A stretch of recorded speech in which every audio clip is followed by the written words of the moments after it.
आप लोग इतना चंदा क्यों मांगते हैं? इतना ज्यादा चंदा फिर लोगों को लगा दिया आपने। तो वैसे पाकिस्तान में भिखारी बहुत ज्यादा है, दुनिया भर से हमें बैकलैश आ रहा है और आपने भी यूं कहते हैं कि भाई भिखारी बना दिया है। तो क्या ऐसा ही है वाकई? देखें, दावत इस्लामी में कितने लोग चंदा करते हैं? अगर आप गौर करें, दावत इस्लामी तो मिलियंस लोगों की तहरीक है। और दावत इस्लामी के अगर 40,000 एम्प्लॉयज़ हैं तो सारे चंदा नहीं करते।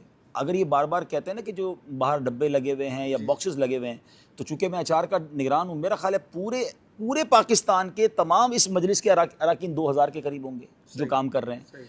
अब 2000 अफराद, 25 करोड़ के मुल्क में 2000 अफराद हैं जिनका काम बॉक्स जाके खोलना है। बॉक्स लगाएंगे तो खोलने वाला भी तो कोई चाहिए ना। अच्छा, अगर इसको पॉजिटिवली लें तो वो 2000 लोग कौन है? वो भी गरीब लोग हैं, उनको जॉब मिल गई है, उनको जॉब मिल गई, वो जॉब कर रहे हैं। अब दावत उनको टारगेट होता है, बॉक्स नहीं भरेगा तो आपको सैलरी नहीं उनको उनका बॉक्स भरने से कोई ताल्लुक नहीं है, उनको बॉक्स खोलने से ताल्लुक है। वो पर बॉक्स जितना खोले, 10 रुपए निकले या 4000, हाँ, उनका उतना ही, लाख रुपए में ज्यादा नहीं मिलेगा, कम पे कम नहीं मिलेगा। तो उनकी टाइमिंग्स है, कुछ लोग टाइम के अजीर हैं, कुछ लोग काम के अजीर हैं, ठीक है ना। अब दावत इस्लामी की अगर 40,000 एम्प्लॉइज हैं, उसमें से 2000 लोग वो हैं जिनका ये काम है, तो बाकी 38,000 तो दीन की खिदमत कर रहे हैं ना। मेजोरिटी तो इसकी कैलकुलेशन तो करें, आउट ऑफ 40,000 2000 बनते कितने हैं? 5%। दावत इस्लामी के 5% एम्प्लॉय का काम चंदे के ये बॉक्सेस वगैरह लगाना है। बाकी एम्प्लॉयज तो कोई इमाम है, कोई मौजिन है, कोई मुदर्रिस है, कोई मुबल्लिग है, दीन के काम कर रहे हैं। अब 2000 अफराद अगर पूरी दावत इस्लामी के लिए काम कर रहे हैं तो ये तो नॉर्मल सी बात है। जिस तंजीम में लाखों वॉलंटियर्स हों, आप वॉलंटियरली काम करते हैं, मैं अल्हम्दुलिल्लाह करता हूँ, ऐसे लाखों हैं, तो ये तो कोई ऐसी बात ना हुई। अब देखिए, बात ये है कि चंदा क्यों करते हैं। This is good question. देखिए, चंदा क्यों होता है कि दावत इस्लामी के पहले कामों को समझिए। दावत इस्लामी के इस वक्त जो मैं समझता हूँ ऑन पेपर जो हमें हर महीने खर्चा करना है और फिर उसके बाद साल का खर्चा करना है, वो तकरीबन 20, 25, 30 अरब रुपए बन जाता है।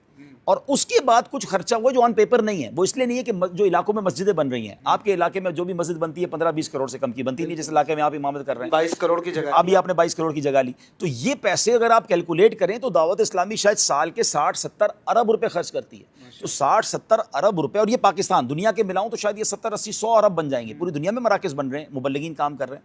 तो 100 अरब रुपए जो तंजीम साल के खर्च कर रही है, तो वो जमा कर रही है, तो कर रही है ना, ठीक है। लेकिन अब आप 100 अरब जमा करेंगे तो नजर आएगा ना कि आप चंदा भी कर रहे हैं, ऐलान भी कर रहे हैं और लोग आपको दे रहे हैं। आपको खर्चा भी नजर आना चाहिए कि वो खर्च हो रहा है। हमारे लिए बड़ा आसान है, हम काम रोक देते हैं भाई, जितने एम्प्लॉइज हैं अब एक भी नहीं बढ़ाएंगे, एक मस्जिद नहीं बढ़ाएंगे, एक मदरसा नहीं बढ़ाएंगे, हम अगले 2 साल बाद सफिशिएंट हो जाएंगे, काम भी रुक जाएगा। लेकिन काम वही रुक जाएगा। हमारा गुड प्रॉब्लम है कि हर इलाके से डिमांड है, हमें भी मस्जिद चाहिए, हमें भी मदरसा चाहिए। मस्जिद बनाते हैं, देखिए मस्जिद बन जाती है 1 करोड़ 2 करोड़ में, वो बनाने वाला बना देता है, लेकिन उसके बाद मस्जिद के इमाम, मौजिन, इलेक्ट्रिक का बिल, ये सारा शुरू हो जाता है। वो लाख रुपए का खर्चा महीने का शुरू हो गया।